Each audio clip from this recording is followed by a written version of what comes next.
Man, Diamond Stone TV, man. No introduction needed, man. Legendary Twisted Black, man. How you doing, my brother? Doing good, bro. Man, I got to say this, man. Before we get into the interview, I'm glad to see you home. Thank you. It's been a long time coming. Yeah. We got a lot to talk about, man. Let's hop into it real quick. Get into it. Okay. So let's start off, man. Where you from? I'm from Fort Worth. I was born in Detroit, though. Detroit, right? Yeah, so that's a tricky question for some. Yeah, because a lot of people don't know, then some do know. Yeah. Okay. Yeah. So let's go back into history real quick. What age did you? When did you come to Fort Worth? When I was 2 years old. Oh, you Fort Worth? Yeah, you stamped in the been stamped. You can't help where you shit it out at, but yeah, that's all I know, man. Fuck on, man. Yeah. Okay.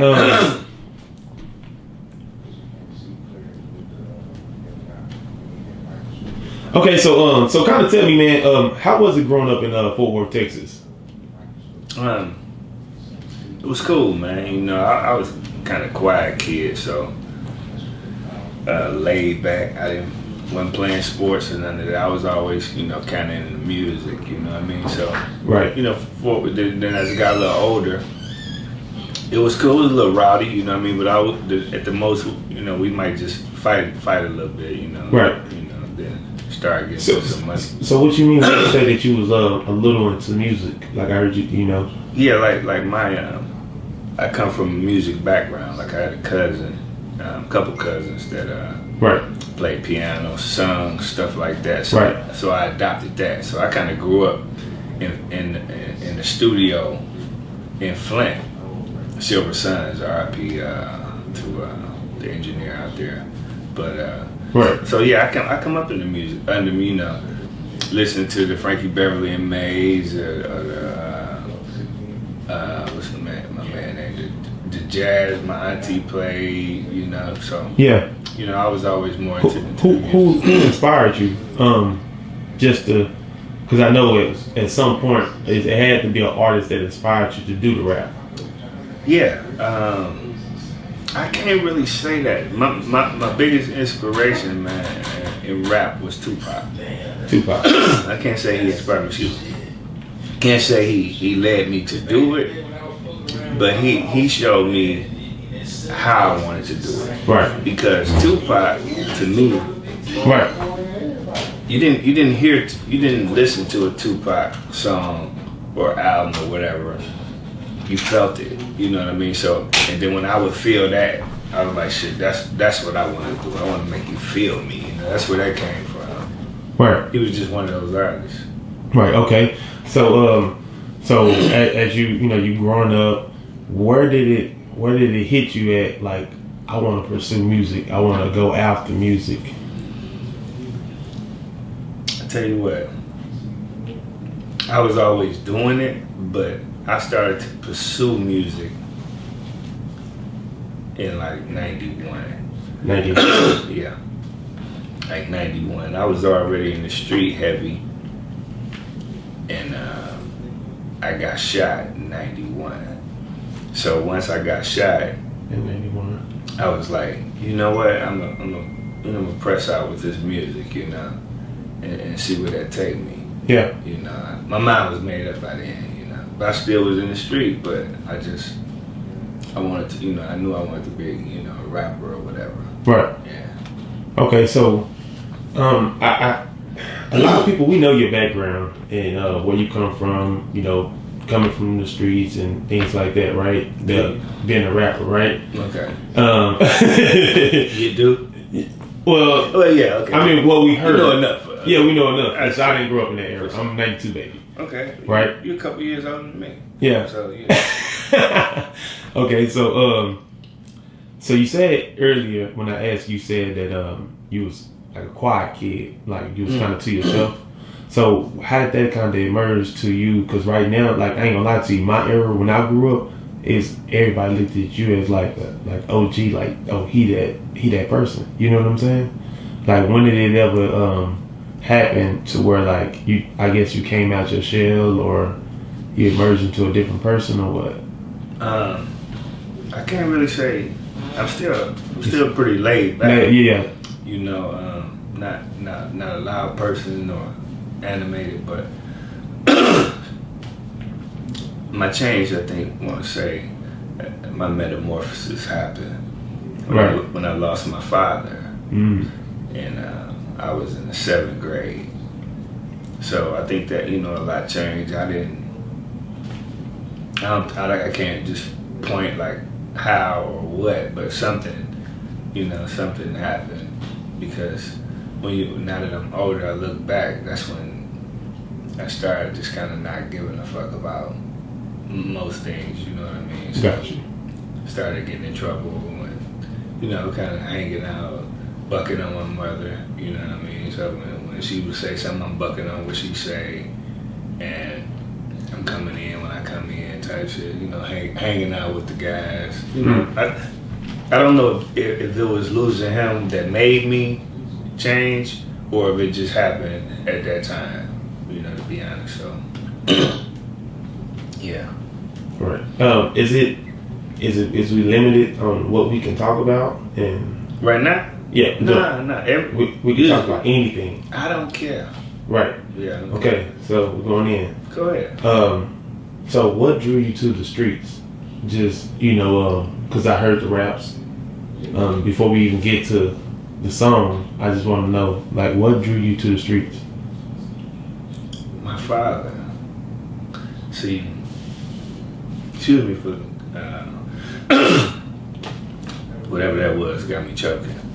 But You good? my father, when I was a kid in Detroit, like so I came to Texas at 2, but I would go stay with my pop every summer, and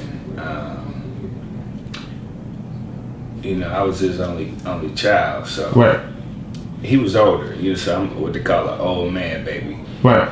But he was a certified street nigga. He was a diehard street nigga. He used to call him Fleetwood. You know, he had record shops after hours. He had, but he sold weed out of all his little places. You know what I mean? Right. So, you know, he was just street guy.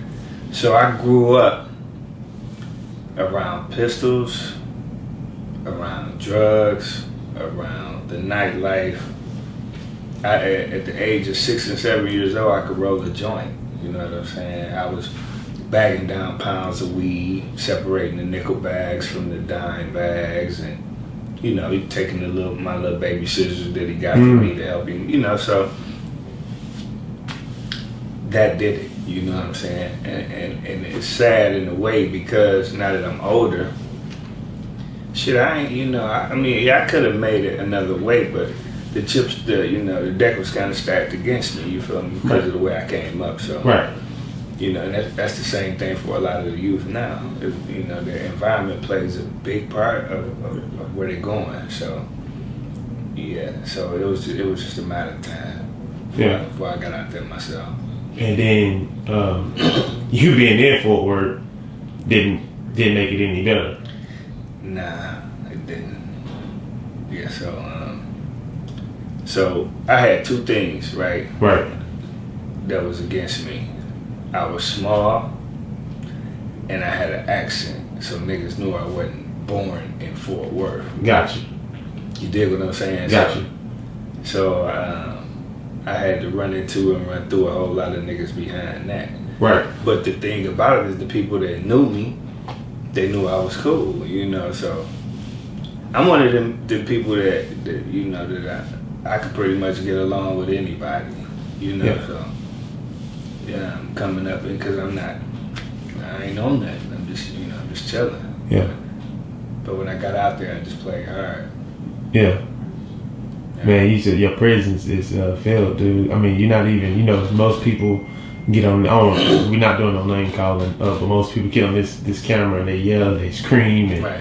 and that's how people make their presence feel. I mean, like, you just calm and collect, you know what I mean? Yeah, it drive my wife crazy. Yeah, so it's like you don't know if the dude's serious or not. Like, yeah, but no, I mean, no, like, it just, I'm not trying to. I promise I'm not trying. It's not like a practice tone or nothing. You know, this is just who I am, who I always been, man. I'm just laid back. Yeah. You know, so That's one thing I ain't gonna do. I ain't gonna do it on your show.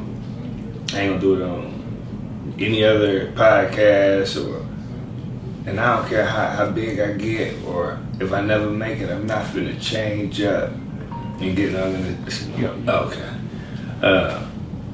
The thing is one thing I never do is, like I say, not on any interview or right at any time because of any circumstance, that I could foresee. I'm not going to get on camera and be a clown. Right. You know what I'm saying? Yeah, facts. For ratings. That's why, maybe my numbers are lower than some. Because they get on there, they're animated, and they talking tough or whatnot. I ain't doing it. That ain't who I am. Right. Unless I'm getting paid to be in a movie. Right. You don't pay me, to be a character. You dig what I'm saying? But if it's me, you interviewing me, I'm not a clown. Yeah. So I got to ask you this. Like I told you, when I was growing up as a kid, dude, I remember like 7 years old, 8 years old, I'm catching you down on Rosedale at Club X. Right. You know what I'm saying? I'm seeing you. I remember this. Right. This is nothing I'm making up. I remember you rapping, performing. I got to ask this question. Do you feel like at birth, do you feel like you was chosen? I swear I do. Nobody ever asked me that. I swear I do. I'm telling you, I get open on that when we talk about that. I know I was. Right. That's the reason why I'm able to be able to go do 17 years in prison and come back like I never left. Like you never left. That's not me. That's God is opening these doors for me. You dig what I'm saying? That's why when these youngsters, I jump on the track with some of these youngsters, I still spank them. You know what I'm saying? It's not that I'm such a hell of a nigga. You know what I'm saying? That God, I have a mission. That I was chosen for this. You were chosen for, yeah. And at the end of the day, I'm supposed to give these young niggas some good game and show them what this street shit is really about and show them where it come from. You know what I mean? Yeah, right. Because you got so many people that's jumping on this camera, yelling street nigga this, street nigga that. But that really ain't street shit, boy. Yeah. You just do it. That's clown shit. Shit y'all niggas doing, man. You niggas just tricking yourself off the streets, going to jail, or killing each other behind foolishness. You niggas is tender dick. You niggas telling on each other, all this type shit. You feel me? That's not street shit, man. That's clown shit. Yeah. So I think I'm gonna get another chance to, be able to get if not as powerful or more powerful than I've ever been. And bring my guys together, bring my people together. Right. That's all I'm on. I got you. I understand. Yeah.